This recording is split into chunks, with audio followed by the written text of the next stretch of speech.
آج کل مشرق وسطیٰ میں خاص طور پر ایران اور امریکہ کے بیچ میں وہ حالات پھر سے کافی کشیدہ نظر آ رہے ہیں۔ جی بالکل۔ اور ابھی حال میں جو امریکی فضائی حملے ہوئے ہیں ایران پر، اس نے تو جیسے آگ پر تیل کا کام کیا ہے۔ صحیح کہا آپ نے۔ ہمارے پاس اس موضوع پر کچھ رپورٹس اور تجزیے ہیں، تو آج ہم کوشش کریں گے کہ ان کی روشنی میں سمجھیں کہ اصل میں ہو کیا رہا ہے، اس کے پیچھے کیا ہے اور آگے کیا ہو سکتا ہے۔ بالکل، اور یہ اہم اس لیے ہے کہ یہ صرف آپ کہیں کہ دو ملکوں کا آپسی معاملہ نہیں ہے، اس کے اثرات تو پورے خطے پر بلکہ عالمی استحکام پر بھی پڑ سکتے ہیں۔ جی، تو ہمارا مقصد صرف یہ بتانا نہیں کہ کیا ہوا، بلکہ جو ذرائع ہمارے پاس ہیں ان کی مدد سے معاملے کی تہ تک جانا ہے، اس کے مطلب مضامرات کو سمجھنا ہے۔ ٹھیک ہے، تو آئیے دیکھتے ہیں کہ یہ مواد ہمیں کیا بتاتا ہے۔ جی تو شروع کرتے ہیں بالکل تازہ ترین واقعے سے۔ امریکہ نے فضائی حملے کیے ایران کے اندر، ان کی فوجی تنصیبات کو نشانہ بنایا گیا۔ پینٹاگون کا موقف یہ ہے کہ یہ ان گروہوں سے جڑی جگہوں پر حملے تھے جو عراق اور شام میں امریکی اڈوں پر حملے کر رہے تھے۔ جی ہاں، یہ ان کا آفیشل سٹیٹمنٹ۔ ہاں، اور امریکی صدر نے بھی یہی کہا کہ یہ امریکی جانوں کی حفاظت اور مزید حملوں کو روکنے کے لیے ضروری تھا۔ لیکن دوسری طرف جیسا کہ ہمارے ذرائع بھی بتا رہے ہیں، ایران کا رد عمل بالکل مختلف ہے۔ وہ کیا ہے؟ انہوں نے اس کی شدید مذمت کی ہے، اسے اپنی خود مختاری پر حملہ قرار دیا ہے، بین الاقوامی قوانین کی خلاف ورزی کہا ہے، اور اسے براہ راست جنگی اقدام سمجھ رہے ہیں۔ اوہو، تو مطلب بیانیے میں زمین آسمان کا فرق ہے۔ بالکل، اور یہی چیز صورتحال کو نازک بناتی ہے۔ اچھا، یہ سب کچھ ایک دم سے تو نہیں ہو گیا، اس کو سمجھنے کے لیے تھوڑا پیچھے جانا پڑے گا، ہے نا، تاریخ میں۔ یقیناً، اس کے بغیر بات سمجھ نہیں آئے گی۔ دیکھیں، امریکہ ایران تعلقات کی تاریخ، جیسا کہ ہمارے ذرائع بھی بتاتے ہیں، وہ کئی دہائیوں پر پھیلی ہوئی ہے اور زیادہ تر کشیدگی سے بھری ہے۔ جی، 1979 کا انقلاب، پھر وہ یرمالیوں کا بحران۔ بالکل، پھر 2015 کا جوہری معاہدہ ہوا جو ایک امید کی کرن لگا تھا، لیکن پھر امریکہ اس سے نکل گیا۔ ہاں، وہ بھی ایک بڑا موڑ تھا۔ اور پھر 2020 میں قاسم سلیمانی کی ہلاکت، اس نے تو خطے کو بالکل جنگ کے دہانے پر پہنچا دیا تھا۔ تو ذرائع یہی بتاتے ہیں کہ یہ حالیہ واقعات اسی پرانی کشیدگی کی ایک نئی کڑی لگتے ہیں، ماضی کی بازگشت صاف سنائی دے رہی ہیں۔ اور یہ سوال کہ یہ حملے ابھی کیوں ہوئے، اس وقت ہی کیوں، ذرائع اس پر کیا کہتے ہیں؟ اس پر کئی زاویے ہیں۔ ایک تو ظاہر ہے، اسرائیل غزہ جنگ کے بعد سے پورے خطے میں جو ایک تناؤ بڑھا ہوا ہے، جی وہ تو ہے ہی، یہ اس کا ایک رد عمل ہو سکتا ہے۔ دوسرا، کچھ تجزیہ کار امریکہ کی اندرونی سیاست، خاص طور پر جو آنے والے الیکشنز ہیں، اچھا، ان کی طرف بھی اشارہ کرتے ہیں کہ شاید خارجہ پالیسی میں سختی دکھانا ووٹرز کو متاثر کرنے کی کوشش ہو۔ یہ بات تو واقعی دلچسپ ہو جاتی ہے۔ اور تیسرا پہلو جس پر کافی ذرائع متفق ہیں، وہ ایران کی اپنی اندرونی صورتحال ہے۔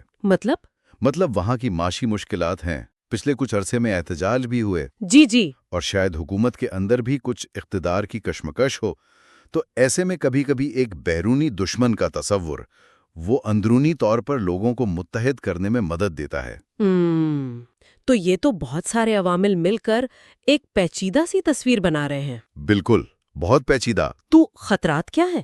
کیا یہ معاملہ خدا نخواستہ ایک مکمل جنگ کی طرف جا سکتا ہے؟ دیکھیں، خطرہ تو بالکل حقیقی ہے۔ ذرائع واضح طور پر وارننگ دے رہے ہیں کہ کوئی بھی غلط فہمی، کوئی غلط اندازہ یا کسی بھی طرف سے مزید اشتعال انگیزی صورتحال کو بگاڑ سکتی ہے۔ جی، قابو سے باہر کر سکتی ہے۔ عراق اور شام میں جو امریکی اڈے ہیں وہ تو براہ راست نشانے پر آ سکتے ہیں۔ اور ایران کے اتحادیوں کا کیا کردار ہو سکتا ہے، جیسے حزب اللہ یا یمن میں حوثی؟ یہ ایک اور بڑا خطرہ ہے۔ وہ اپنے طور پر کوئی جوابی کارروائی کر سکتے ہیں جس سے یہ لڑائی صرف امریکہ اور ایران تک محدود نہیں رہے گی بلکہ پھیل جائے گی۔ جی، پورے خطے میں پھیل سکتی ہے۔ اور ایک اور چیز جسے نظر انداز نہیں کرنا چاہیے وہ ہے سائبر حملے۔ ہاں، وہ بھی تو ایک محاذ ہے۔ بالکل، وہ ایک غیر روایتی لیکن بہت مؤثر ہتھیار ثابت ہو سکتا ہے۔ اچھا، یہ تو وہ فوجی خطرات، لیکن اس سب کا معیشیت پر کیا اثر ہوگا، خاص طور پر تیل کی قیمتوں پر؟ ہمارے ذرائع اس بارے میں کیا کہتے ہیں؟ یہ ایک بہت اہم نکتہ ہے۔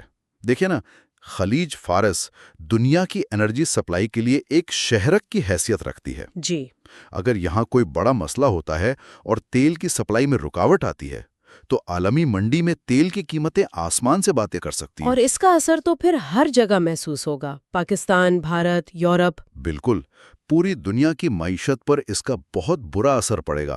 مہنگائی کی ایک نئی لہر آ سکتی ہے۔ تو اس سب کا کیا مطلب ہے؟ اتنی سنگین صورتحال میں کیا سفارت کاری کے لیے کوئی جگہ بچی ہے؟ کوئی کوششیں ہو رہی ہیں؟ ایک دلچسپ بات جو مواد سے سامنے آتی ہے وہ پس پردہ کوششوں کی ہے۔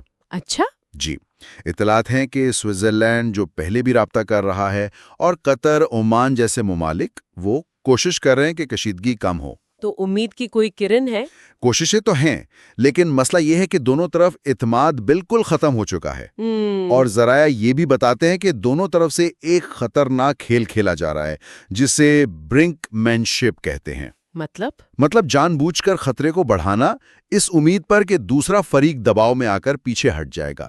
یہ بہت رسکی ہوتا ہے۔ تو گویا دروازے بند نہیں، لیکن راستہ بہت مشکل ہے۔ اصل ضرورت تو یہی ہے کہ دونوں طرف سے لوگ پیچھے ہٹیں، بات چیت کریں۔ بالکل، کیونکہ دنیا اور خاص طور پر یہ خطہ ایک اور جنگ کا بوجھ نہیں اٹھا سکتا۔ یہ بات ذرائع میں بار بار کہی گئی ہے۔